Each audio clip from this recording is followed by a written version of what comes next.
My name is Julie. I'm a nursing educator, and I want to talk to you today about medication safety and the use of a couple devices that we use at our facility to deliver IV fluids and medications. To begin with, we always want to remember the 5 rights of medication administration. We're making sure we have the right patient. We're making sure we have the right time, the right dose, the right route, and the right medication.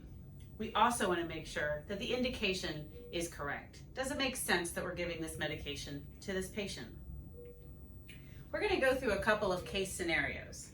To begin with, let's talk about a dose of Rocephin. This is a common medication we give in the ED environment and also the pediatric inpatient environment. Rocephin, if we were to look it up in our resources, such as Lexicomp, then we can find out that the dose is going to be approximately 50 milligrams per kilogram. If we have a patient who's 20 kilograms, we would calculate the dose to be about 1,000 milligrams or 1 gram. Often, the dose comes in a concentration of 100 milligrams per ml. So if I was going to give 1,000 milligrams of Rocephin, the dose would probably come in a syringe, unit dosed, at 10 mLs of Rocephin. I always want to use a medication infusion pump when I'm giving medications to a pediatric patient. So, my syringe of 10 mLs, I would hook up to a straight tubing. We call this our medication tubing. It comes in different lengths. This one holds about 1.8 mLs. I can fill it to begin with flush, and then place the medication, or I can fill it with the medication itself.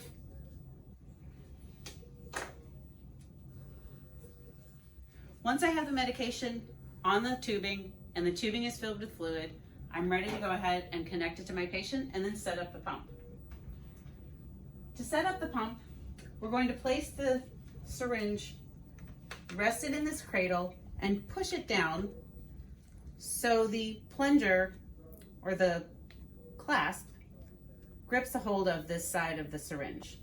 Then I'll snug it into place by twisting that little lever down. I squeeze this, push it forward, and connect it to the end of the plunger. Now I'm ready to go ahead and turn the pump on.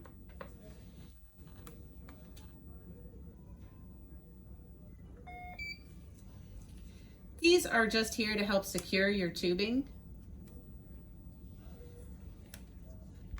Performs a little self-test.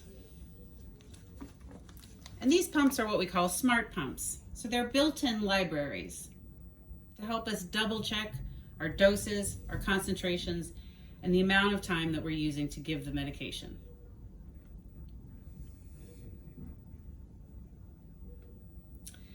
So to begin with, we select the critical care area that we would like to deal with. So for today, with this dose of Rocephin, we're going to choose number 5, pediatrics. Next, we're going to select the type of medication that it is. This is an antibiotic, so number 1. We're going to scroll using the next button down until we get to ceftriaxone, which is the generic name for Rocephin. Ceftriaxone says 100 milligrams per milliliter. So yes, I confirm that I have 1,000 milligrams and 10 mLs. So that is 100 milligrams per milliliter. I will select number 2. Wants me to verify, are we talking about ceftriaxone, 100 milligrams per milliliter? Yes, we are. And it says, hey, I have a little warning for you. This is contraindicated if your patient is receiving IV calcium. So good for me to check? No, he's not. We're ready to go. So then next, we're going to select the syringe model. The most common types that we see at our facility are the BD and monoject. Each syringe should tell you, and so maybe a little hard to see, but this is a monoject syringe. So we're going to select number 2. It says this is the 12 ml syringe. Yes, it is. I hit confirm. How many milliliters am I going to give? And it has a high and low set volume. So again, these are a safety mechanism to make sure that I'm delivering what the pump is expecting. So our volume is 10 mLs. It says we're going to give it over 30 minutes. And again, when I looked up my dose, I found out the normal administration time, and 30 minutes is correct. So I'm going to say yes. And now we are ready to go ahead and start. It's going to ask me one more time just to confirm we're giving 10 mLs of this medication over 30 minutes, which will be a rate of 20 mLs per hour. And I say yes, and we are ready to go. So let's start.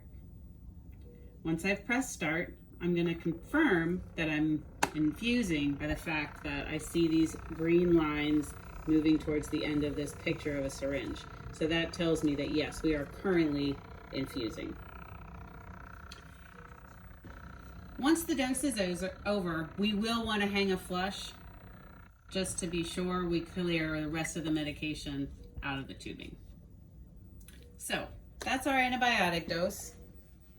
So what's another common situation that we have in the inpatient or ED setting? Sometimes we need to give pain medications to our pediatric and neonatal patients. At our facility, we always like to dilute the dose and not give it straight out of the vial. So let's pretend that we're going to give morphine to a 40-kilogram child who has a femur fracture. He's 40 kilograms. I've looked up in my resource and found out that a normal dose of morphine is 0.1 milligrams per kilogram.